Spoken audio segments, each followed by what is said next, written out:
અલ-કાયદા terror મોડ્યુલના mastermind મહિલાની ધરપકડ. ગુજરાત એટીએસને મળી મોટી સફળતા. શમા પરવીનની ધરપકડ મોટી સફળતા. પાકિસ્તાન કનેક્શન પણ આવ્યું સામે.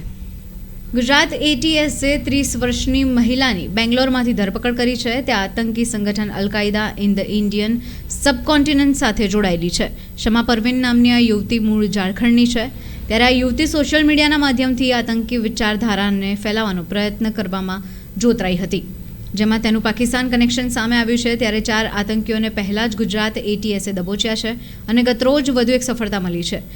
એક મહિલા જે બેંગ્લોરમાં છે તે કટ્ટર આતંકી છે. ઓનલાઈન ટેરર મોડ્યુલ પર તે કામ કરે છે. તેના મહત્વપૂર્ણ પાકિસ્તાની સંપર્ક પણ અલગ અલગ ડિવાઇસથી મળી આવ્યા છે.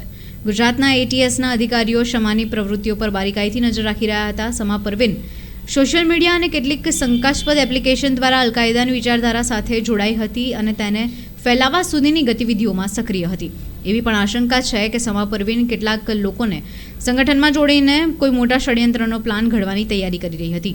ગુજરાત એટીએસે સોશિયલ મીડિયાના માધ્યમ થકી અલ-કાયદાની વિચારધારા ફેલાવનાર 4 આરોપીની ધરપકડ કરી હતી, જેમાં દિલ્હીથી ફરાઝખાના ખાતે રહેતો મોહમ્મદ કૈફ, નોઈડાના સેક્ટર 63થી જીશાન અલી, અમદાવાદના ફતેવાડીથી મોહમ્મદ ફરદીન અને અરવલ્લી જિલ્લાના મોડાસાથી સૈફુલ્લા કુરેશીને ઝડપી પાડવામાં આવ્યા હતા.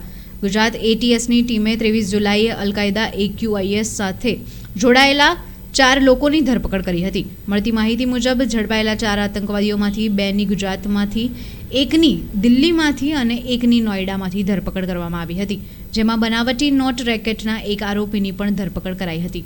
વોટ્સએપ ગ્રુપ પર ચેટિંગ કરીને તેઓ બાકીના લોકોને પણ જોડતા હતા. ગુજરાત એટીએસની ટીમ લાંબા સમયથી આ લોકો પર વોચ રાખી રહી હતી. આ બધાના ધ્યાનમાં હશે કે લાસ્ટ 22/7ના દિવસે એટીએસ ખાતે એક યુએપીએ અને બીએનએસમાં એક કેસ કરવામાં આવેલ હતો, જેમાં AQISથી સંકળાયેલ 4 આરોપીઓની ધરપકડ કરવામાં આવેલ હતી, જે કે ફેક દિલ્હીથી, ફરદીન અમદાવાદથી, સૈફુલ્લા કુરેશી મોડાસાથી અને જીશાનને નોઈડાથી પકડવામાં આવેલ હતો. આ લોકોની બધાની 14 દિવસના અમને રિમાન્ડ મળ્યા હતા. આ રિમાન્ડ દરમિયાન જે ફેક છે એના ઇન્ટ્રોગેશન દરમિયાન જાણવા મળેલ કે આ એક ઇન્સ્ટા અકાઉન્ટ છે સ્ટ્રેન્જર નેશન 2 કરીને. આ અકાઉન્ટના કોન્ટેક્ટમાં છે.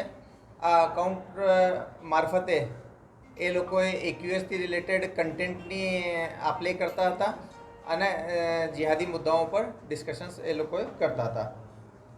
આ ઇન્ટ્રોગેશન આધારે અને એના જે વિડીયોઝ હતા એ વિડીયોઝને ડીપ સર્ચ ઇન્ટરનેટમાં કરતા અમને અમારી જે ટીમ છે એ ટીમના ઇન્સ્ટા અકાઉન્ટ મળી આવેલા, જે કે સ્ટ્રેન્જર્સ નેશન 2 અને સાથે સાથે આનાથી જ રિલેટેડ જે ફેસબુક પેજીસ છે સ્ટ્રેન્જર્સ ઓફ ધ નેશન અને સ્ટ્રેન્જર્સ ઓફ ધ નેશન 2.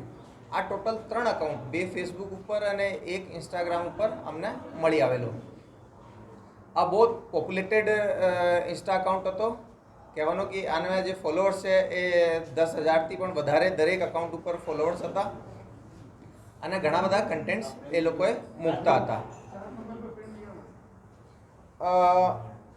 એક ટેકનિકલ ટીમ SP સિદ્ધાર્થની અધ્યક્ષતામાં બનાવવામાં આવેલી, જેમાં DYSP Harsh Upadhyay, Manan Ojha, Mrunal Shah, RC Vadhvana, PR Vasava, police constable Ravi Desai વગેરે રહ્યા.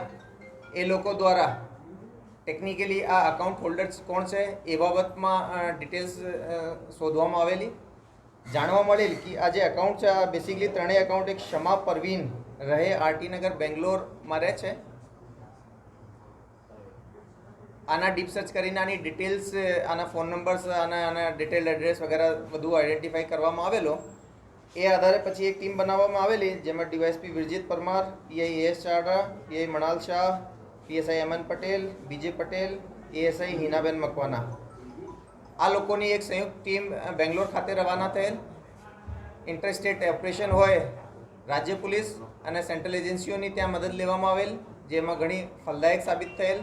અને આ જે સસ્પેક્ટ આરોપી છે એને ત્યાંથી એને ઘરેથી ડિટેન કરવામાં આવેલ. એના ફોન જે છે સસ્પેક્ટેડ ફોન એ ત્યાંથી સીઝ કરવામાં આવેલ અને એ પ્રાઇમા ફેસી જોતા આ ફોન નંબર્સમાં અને એના પ્રાઇમા ફેસી પૂછપરછ કરતા એ જાતે આ અકાઉન્ટ ચલાવે છે એ રીતની આ એને દ્વારા એનો સ્ટેટમેન્ટ લેવામાં આવેલો. પછી આ જે આરોપી છે એનો એક ટ્રાન્ઝિટ રિમાન્ડ લઈને અહીંયા આજે અમદાવાદ ખાતે લઈને આવેલ છીએ. આનો જે ઇન્સ્ટા અકાઉન્ટ છે એના આગળ ચેક કરીએ તો અગેન એમાં al Qaeda Indian subcontinental leader Maulana Asim ઉમરના જે જેહાદી ભાષણો છે, જેમાં એ ગજવાએ હિન્દ ડિક્લેર કરવાનો, હથિયારબંધ વિપ્લવ કરવાનો, ધાર્મિક આધારે હિંસા ફેલાવવાના, એન્ટી નેશનલ એક્ટિવિટી કરવાનો, આ બધા રિલેટેડ કન્ટેન્ટ આના દ્વારા મૂકવામાં આવેલ છે. આ સાથે સાથે અલકાયદાના જે ઇમામ અનવર ઓલાકીના જેહાદી પ્રવચનો પણ આના દ્વારા મોકલવામાં આવેલ છે. સાથે સાથે લાહોરની લાલ મસ્જિદના મૌલાના અબ્દુલ અઝીઝનો બયાન પણ એ પોસ્ટ કરી છે, જેમાં કે ભારતમાં ધાર્મિક આધારે હિંસા ફેલાવીને દેશ વિરુદ્ધ કામગીરી કરવા માટે લોકોને એ લોકોએ ઉકસાવતા હતા. હાલ અમે એ લેડીને આજે અહીંયા લઈને આવ્યા છીએ. હવે હાલમાં એને કોર્ટમાં પ્રોડ્યુસ કરીને અમે આગળની કાર્યવાહી કરીશું. એ જે છે એને ત્યાંથી જ એના ઘરથી જ ડિટેન કરીને અમે લોકો અહીંયા ટ્રાન્ઝિટ વોરંટ ઉપર લઈને આવ્યા છીએ. પ્રાઇમા ફેસિયાનો ફોન ત્યાં જ અમે સીઝ કરી દીધા હતા, પરંતુ એની પૂછપરછમાં જાણવા મળેલ છે કે આ ઘણા બધા પાકિસ્તાની જે વોટ્સઅપ નંબર છે એની જોડે કોન્ટેક્ટમાં હતી. સાથે સાથે પાકિસ્તાન સિવાય પણ બીજા કન્ટ્રીઝ જોડે પણ એના સંપર્ક છે, આ એના દ્વારા બતાવવામાં આવેલ હતો. સર, સોશિયલ મીડિયા પર કેટલા સમયથી આ પ્રકારના કોન્ટેન્ટ મુકતી હતી ને કેટલી સક્રિય?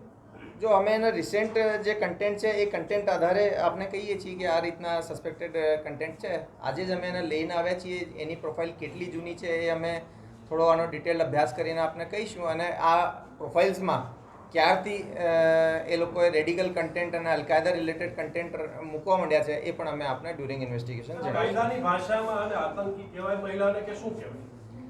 જો આપણે યુએપીએ જે એક્ટ છે એમાં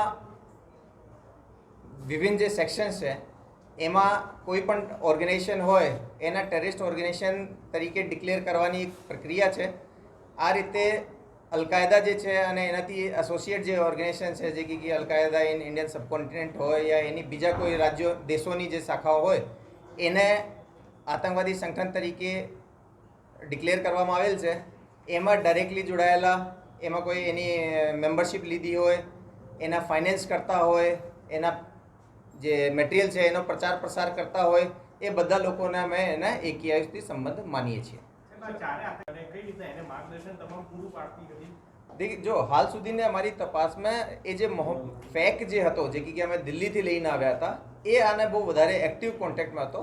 આગળનો જે ગ્રુપ હતો એ ફેક ચલાવતો હતો, અને ફેક સિવાય પણ થઈ શકે કે આ મહિલાએ બીજા ઘણા બધા લોકોના કોન્ટેક્ટમાં હોય, તો અમે એની પણ તપાસ કરીશું. સર, આ મહિલા પોલીસથી બચવા માટે કયા પ્રકારે કોન્ટેક્ટ કરતી હતી, કેવી રીતે કોન્ટેક્ટ કરતી જેથી કરીને પોલીસથી બચે? બેસિક આ છે કે ભાઈ આ જે મહિલા છે એના દ્વારા એ જે હું આપણે જે આઈડીઝની વાત કરી, એ આઈડી છે એ એના નામે ના હતી. જે બેસિક પ્રિકોશન્સ રાખવા જોઈએ એ પણ એનો ખ્યાલ રાખતી હતી. ઘણી વખતે આમાં જે કન્ટેન્ટ છે એ બહારથી પણ મૂકવામાં આવતા હતા. મારે કહેવાનો મતલબ આ છે કે વિદેશોથી પણ એની આઈડી ઉપર કન્ટેન્ટ મૂકવામાં આવતો હતો. તો જે બેસિક પ્રિકોશન્સ છે આ એના દ્વારા લેવામાં આવતો હતો. પણ તેમ છતાં જે ગુજરાત એટીએસની ટેકનિકલ ટીમ છે, જેમાં ડીવાયએસપીના એસપીનો માર્ગદર્શન છે, એ ઘણી જ કેપેબલ છે. ટેકનિકલી આ લોકોએ જેટલા પણ એ લોકોએ આરોપીઓ આવા સોલ્યુશન વાપરતા હોય કાનૂનની નજરથી બચવા માટે, એને પણ એ લોકોએ કોઈને કોઈ રીતે સોલ્યુશન કાઢીને જે રિયલ યુઝર્સ છે એને આઈડેન્ટિફાઈ કરી લે છે. સર, સમાના ઘરેથી શું મોબાઈલ છે, અન્ય વાંધાજનક વસ્તુ શું મળી આવે છે? એના ઘરેથી મોબાઈલ સિવાય લેપટોપ વગેરે મળી આવેલ છે. એને અમે હાલ એફએસએલ મોકલવાની તજવીજ હાથ ધરેલ છે. નહીં, હાલ સુધીમાં અમારી તપાસમાં એવો એનો કોઈ ગુનાહિત ઇતિહાસ જણાઈ આવેલ નથી. આ મૂળ ઝારખંડની રહેવાસી છે અને આ કોમર્સથી બીકોમ ગ્રેજ્યુએટ ભણેલી છે. ઝારખંડના નક્સલવાદી ગ્રુપમાં જોડે હોવાની એક વાત સામે આવી હતી. ઉલ્ફા નામનું જે આતંકી સંગઠન છે તેમાં પણ એ મેમ્બર હોવાની શું હકીકત છે? નહીં, અમારી તપાસમાં એવો કંઈ પણ હાલ આવેલો નથી. અમે અમારા જે એક્યુઆઈસથી રિલેટેડ કેસ છે એના બાબતે જ અમને હાલ સુધી જાણકારી છે. એ બાબતમાં અમે તપાસ કરીશું. એના આજે અર્લી મોર્નિંગ જ અમે બેંગ્લોરથી અહીંયા લાવ્યા છીએ અને વિથ ઇન ડ્યુ કોર્સ અમે આપને બધું જાણકારી શેર કરીશું. એના હું કીધા આપને એના ફોલોઅર્સની સંખ્યા બહુ વધારે છે, એના જે ઇન્ડિવિજ્યુઅલ ચેટ્સ છે એના ઉપરથી પણ ઘણી બધી ડિટેલ્સ બહાર આવશે, જે સમયાંતરે હું આપને બતાવીશ. સર, બેંગ્લોરમાં આના પરિવારમાં કોઈ જોડે રહેતું હતું, કોણ હતું, કોઈને ખબર હતી કે આવું કરે છે?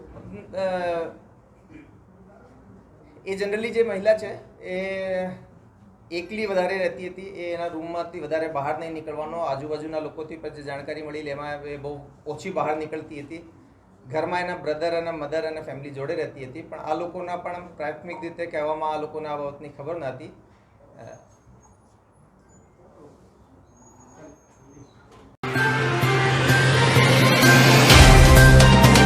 तो व्हाट्सएप, ट्विटर, फेसबुक, इंस्टा जहाँ भी आपका अकाउंट है, इसे शेयर बटन के द्वारा वहाँ पर शेयर करें